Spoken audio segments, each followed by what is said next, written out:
imperiyasidan iborat. Albatta.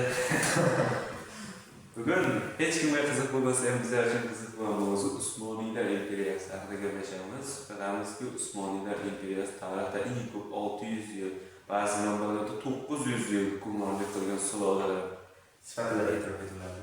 Albatta, bu Usmoniylar imperiyasining boshchiligi Usmon G'oziy tomonidan birinchi asos solingan edi. U Vizantiya imperiyasini egallab olishi bilan Usmoniylar imperiyasiga tamal toshi qo'yib berdi desak ham bo'ladi. Undan keyin Usmoniylarda juda ham ko'plab buyuk sultonlar o'tgan. Jumladan Mehmet Sulton, Mehmet Fatih, ana shu haqida alohida to'xtalib o'tishimiz kerak. Mehmet Fatih to'g'risida Konstantinopol ishg'olini aytib o'tish kerak albatta bu haqda. Chunki u vaqtlari Usmonlar imperiyasining g'azab yetgan davrida u qanday desak bo'ladi, jardan olib chiqdi desak ham bo'ladi albatta. Aynan.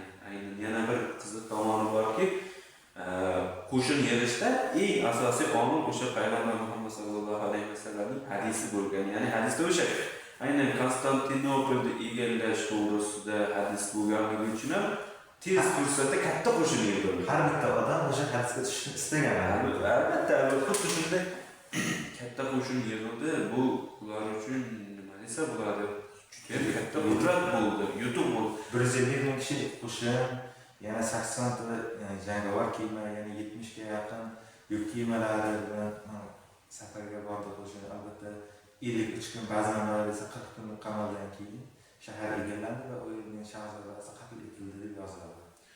Lekin tarixda bir narsani eshitganmisiz? Qarang, o'sha Mehmet Fatih Sulton xuddi otasi tomonidan chetga surilgan bo'ladi. Ya'ni akalar tomonidan otasi tomonidan chetga surilgan bo'ladi. U umuman foydasi hatto jang san'atiga ham qo'ldan kelmaydi deb hisoblanadi. Vaholanki qarang, o'sha Usmoniylar imperiyasini jarlikdan qutqarib qolgan aynan Fatih Mehmet Sulton. Fatih Mehmet deb qo'shib jarlik aynan o'sha oldi.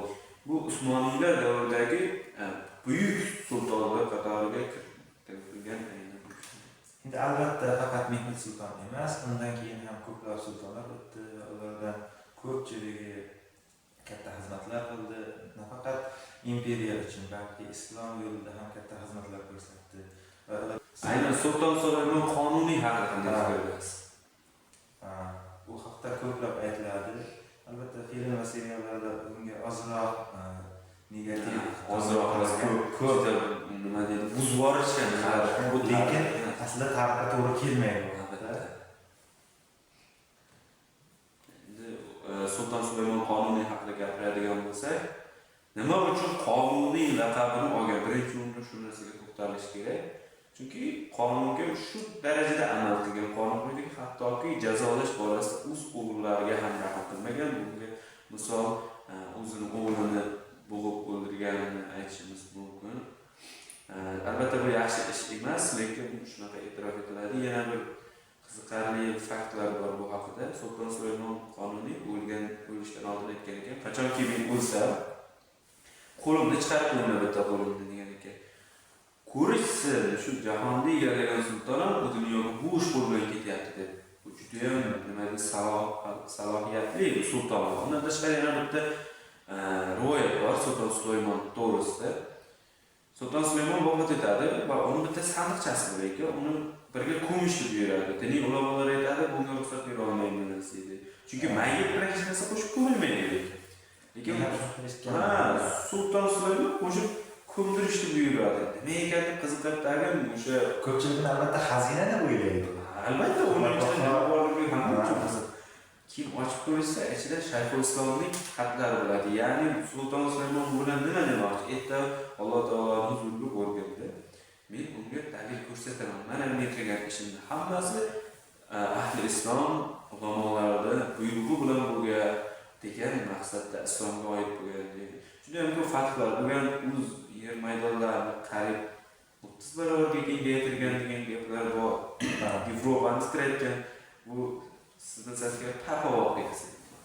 Albatta, musulmon kishi papa bo'lishiga oz qolgan va undan keyin uni o'limidan keyin musulmonligini bildirgan turklar olib chiqib ketishayotganda buni eshitgan xristianlar dahshatga tushishgan. Sal qolsa biz musulmon odamni xafa qilib qo'yardik deydi.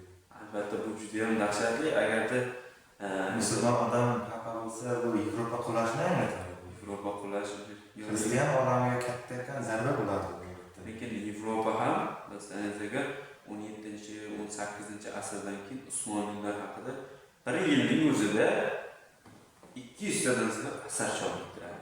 Usmonli aynan turklar haqida. Turklar bu juda ham kuchli millat, juda ham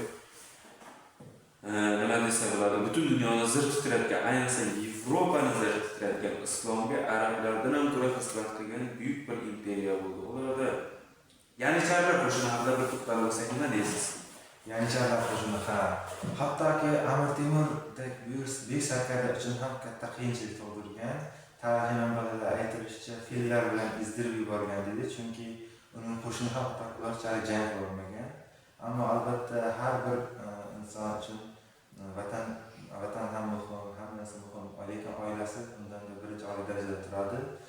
Lekin ularga vaqt o'tib oylik maoshlar to'lab borilmaganligi sababli keyin isyon qilishadi. Chunki ular ham yashash kerak, buning uchun albatta pul kerak.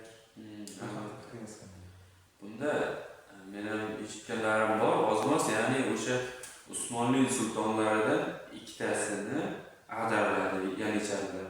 Bu iqtisodiy tomonlama, siyosiy tomonlama bo'lgani uchun undan keyin vaziyat ancha chigallashib ketadi. Usmoniylar imperiyasida deyarli islohot bo'lmaydi. Bo'lgan islohotlar ham juda ham mayda-mayda, deyarli ko'zga ko'rinmaydigan islohotlar amalga oshiriladi. Lekin vaziyat butkul o'zgaradi. Kimki Abdulhamid xon davriga kelganda, Abdulhamid ikkinchi. Aytishlaricha o'sha vaqtda bir turk lirasi 5 AQSh dollariga teng bo'lgan ekan. Bu hisoblayapsizmi? O'zbekiston so'mi bilan taqqoslasak, 1 dollar 12.000 so'mga teng. Bu yerda hozir turk lirasi mana qanday buyuk imperiya bo'lgan. Chunki u vaqtlarda har bitta pul birligi oltin bilan mustahkamlangan. Aytishlaricha bir turk lirasining tarkibida 6 grammga yaqin sof oltin bo'lgan. Shu vaqtning o'zida dollarda esa 1 grammdan ozgina ko'proq bo'lgan deyishadi. Bu taxminan 4.8 martaga ko'proq bo'ladi. Taxminan 5 marta. Usmoniylar imperiyasini zalolati haqida ham bir to'xtalib o'tishimiz kerak. Albatta har bitta imperiyani oxiri bo'ladi, tugashi. Xuddi shunday Usmoniylar imperiyasi tugashi menimcha Abdulhamid xon. Bu shaxsiy fikr. Abdulhamid xonning taxtdan ag'darilishi bilan bog'liq. Abdulhamid xon taxtdan ketadi. 1919-yilda Usmoniy imperiyasi rasman qulaydi. Ya'ni Turkiya Mustafa Kemal Atatürk tomonidan Turkiya davlatiga asos solinadi. Aslida o'sha turklar yashaydigan joy yarim orol. Asosiy maydon olib qolinadi, qolgan deyarli yarmidan ko'proq 70% yo'qoladi, turklar qo'ldan ketadi. Bu janglar ham eng hal qiluvchi janglar aytishlari bo'yicha Falastinda kechadi. So'nggi urinishlar. Keyin o'sha payt yahudiylar haqida ham o'z subyektiv fikrimni bildirib ketmoqchiman. Usmoniy imperiyasida Abdulhamid xon Yevropa ularni siqib chiqarayotgan paytda uy berdi, xonadon berdi. Ammo o'sha 1915-17-yilgi vaziyat butkul o'zgardi. Yahudiylar inglizlar tarafdoriga o'tdi va Usmoniylarning ichidan zarba berishni boshladi. Bu ichidan berilgan zarba juda yomon. Ular sionistik davlat tuzishga harakat qildi. Qayerdagi Quddus? Quddus biz uchun muqaddas yer. Albatta, ming yillar davomida Quddus uchun ko'p urushlar olib borilgan, albatta tortishuvli hudud bo'lgan doim. Shunday tahlikali vaziyatda ham bir asar bor. 57-polk degan o'qib chiqishlar hammaga maslahat berib qolaman. O'shanda hal qiluvchi janglar, aynan o'sha bir urduni, bitta polkni o'sha Usmoniy imperiyasida inglizlarga qarshi janglar tasvirlangan. O'shanda bitta ta'sirli jumlasi bor. Nahotki shunday buyuk Usmonli ham cho'ksa, shu qumlarga g'arq bo'lsa, biz o'lgan askarlarimiz kabi degan. Vaholanki bo'lar ekan, 600 yil, 900 yil yashagan bu imperiya ham tarixdan yo'qoldi, izi o'chib ketdi. Bu juda ham achinarli holat. Bundan tashqari faqat ularda o'zimizda ham xonliklar davrida Buyuk Temuriylar imperiyasi tugatildi. Buyuk Temuriylar, Shayboniylar, Ashraqoniylar, Mang'itlar. Eng so'nggisi endi hammamizga ma'lum Mang'itlar imperiyasi. Eng so'nggisi imperiyalar. Albatta Amir Temur davrida qancha kuchli bo'lmasin, keyinchalik ko'p uchraydigan holat farzandlar, nabiralar o'rtasida tortishuvlar, o'zaro janjallar bunga asosiy sabab bo'ldi deb o'ylayman. Juda ham ziddiyatli vaziyat kelib chiqdi. Bir tomondan Rossiyani oq podsho deydi, o'shani ta'siri kuchayib ketdi, ular haddan ziyod kuchga ega bo'ldi. Bizlarda bir tomondan ilm-fanga bo'lgan qiziqishimiz o'sha paytda so'ngani, ya'ni biz yangi qurol-yarog'larni ixtiro qilmaganimiz, o'zimizga zaxira qilmaganimiz, faqat ochko'zlik, endi bu ham subyektiv fikr, faqat tilla yurganimiz, pul yurganimiz, ya'ni sotqinlarni o'zimiz ichimizda saqlaganimiz, siyosatimizni yaxshi o'rganganimiz, mana o'sha SSSR imperiyasiga taslim bo'lishimizga olib keldi. Va tugadi, hammasi tugadi. Usmonli imperiyasi kabi bizning Mang'itlar imperiyasi ham cho'kdi. Lekin Usmonlilar to'g'risida aytadigan bo'lsak, Gitlerda ham bir fikr bor. Gitler bilsangiz agar Quddusga boradi, bir imom bilan suhbat qiladi. O'sha paytda imom aytgan, biz Usmonli turklar kabi arab bo'laturib islomga xizmat qila olmadik dedi.